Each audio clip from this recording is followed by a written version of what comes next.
ఇవాళ తెలంగాణ జాగృతి జనం బాటలో భాగంగా హన్మకొండ మరియు వరంగల్ రెండు జిల్లాలకు కలిపి ఉమ్మడిగా ఏర్పాటు చేసుకోవడం జరిగింది. మరి రెండు జిల్లాల్లో కూడా మొదటి నుండి తెలంగాణ జాగృతిలో పెద్ద ఎత్తున నాయకులు కార్యకర్తలు ఉన్నారు. వారందరూ కూడా ఇంత అపురూపమైనటువంటి స్వాగతం ఇచ్చినందుకు ముందుగా నాయకులకు అందరికీ కూడా మా ఆడబిడ్డలకు అందరికీ కూడా ప్రత్యేకించి ధన్యవాదాలు తెలియజేస్తా ఉన్నాను. మరి వాళ్ళ ప్రత్యేకించి ఇక్కడికి కాలేజ్ పిల్లలు వచ్చిండ్రు. ఫీజు రీఎంబర్స్మెంట్ రాక మాకు ఇబ్బంది అవుతుందని ప్రత్యక్షంగా చెప్పడానికి ఇక్కడి వరకు రావడం జరిగింది. మరి మీ అందరికీ తెలుసు, ఇదివరకు నేను కౌన్సిల్లో గట్టిగా ప్రభుత్వాన్ని నిలదీస్తే ఆనాడు గౌరవ ముఖ్యమంత్రి రేవంత్ రెడ్డి గారు కౌన్సిల్లో మాట ఇచ్చిండ్రు. 2025 సంవత్సరంలో ప్రతి నెల ఖచ్చితంగా పాత బకాయిలు కొత్త బకాయిలు అన్నీ కలిపి ఫీజు రీఎంబర్స్మెంట్ చెల్లిస్తామని మాట ఇచ్చిండ్రు.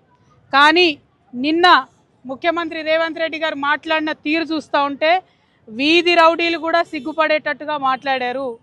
ఒక్కొక్క కాలేజీ యాజమానుల్ని పట్టుకొని ఆయన తాట తీస్తాడట, తోలు తీస్తాడట. ఎందుకోసం తోలు తీస్తారు రేవంత్ రెడ్డి గారు? మనకు ఆనాడు ఆంధ్రలో వివక్ష ఉన్నప్పుడు, ఆంధ్ర ప్రభుత్వాలు ఇక్కడ ప్రభుత్వ కళాశాలలు పెట్టినప్పుడు ఇక్కడి తెలంగాణ బిడ్డలు చిన్న చిన్న గ్రూపులుగా ఏర్పడి లోన్లు తెచ్చుకొని కష్టపడి డిగ్రీ కాలేజీలు పెట్టి, ఇంజనీరింగ్ కాలేజీలు పెట్టి, జూనియర్ కాలేజీలు పెట్టి మన తెలంగాణ బిడ్డలను చదివించినందుకు మీరు తోలు తీస్తారా? వాళ్ళది ఎందుకోసం తీస్తారు? మీరు మాట తప్పినందుకు కదా ఇవాళ వాళ్ళు కాలేజీలు బంద్ పెట్టింది. మీరు ఇస్తామని చెప్పి ఇవ్వకపోతే కదా ఇవాళ వాళ్ళు కాలేజీలు బంద్ పెట్టింది. కాలేజీ యజమానులకు మేము కూడా అప్పీల్ చేసినాం, మీరు సింబాలిక్గా 1-2 డేస్ బంద్ చేయండి, పిల్లల చదువులు ఎఫెక్ట్ పడకుండా చేయండి, మీ తరఫున కొట్లాడతామని మేము కూడా అప్పీల్ చేసినాం. కాకపోతే వాళ్ళు కడుపు మండి ఉన్నారు, నడపలేనటువంటి పరిస్థితిలో ఉన్నారు, పేద పరిస్థితిలో ఉన్నారు. మరి మీరు కాంట్రాక్టర్లకు పైసలు ఇస్తారు ఎట్లా? కాలేజీలకు పైసలు ఇయ్యారు ఎందుకు? అవి పక్కన పెట్టుకొని మీ తప్పులు పక్కన పెట్టి మీ తప్పులు దాచిపెట్టి కాలేజీ వాళ్ళ మీద మీరు నిన్న చేసినటువంటి వీరంగం అన్నది తప్పు. దీన్ని మేము తీవ్రంగా ఖండిస్తూ ఉన్నాం. మీరు క్షమాపణ చెప్పాలి. మిమ్మల్ని 1800 నుంచి 2000 కాలేజీలు బంద్ పెట్టిరండి. మీరు నిన్న 2-3 పేర్లు చెప్పారు. ఏమన్నారు? 2-3 పేర్లు చెప్పి వీళ్ళు మమ్మల్ని ఈ పర్మిషన్ అడిగినారు, ఆ పర్మిషన్ ఇయ్యను, నేను ఇయ్యను అంటున్నారు. ఇయ్యకండి. 10 మంది మిమ్మల్ని పర్మిషన్ అడిగిన వాళ్ళని పక్కన పెట్టండి. మిగతా 100లాది కాలేజీలు ఏం చేసినాయి మిమ్మల్ని? మిగతా 100లాది కాలేజీలో చదువుతున్న పిల్లలు ఏమైపోవాలా? వాళ్ళ భవిష్యత్ ఏమైపోవాలా? అది ఆలోచించమని నేను ప్రభుత్వాన్ని డిమాండ్ చేస్తూ ఉన్నాను. ఖచ్చితంగా కాలేజ్ యాజమాన్యాల పక్షాన మేము నిలబడతాం. ఎందుకోసం అంటే ఎప్పుడైతే తెలంగాణలో ప్రభుత్వ కాలేజీలు లేవో మన తెలంగాణ మనకు కానటువంటి సందర్భంలో కూడా వాళ్ళు తెలంగాణ ప్రజల పక్షాన్ని నిలబడ్డారు.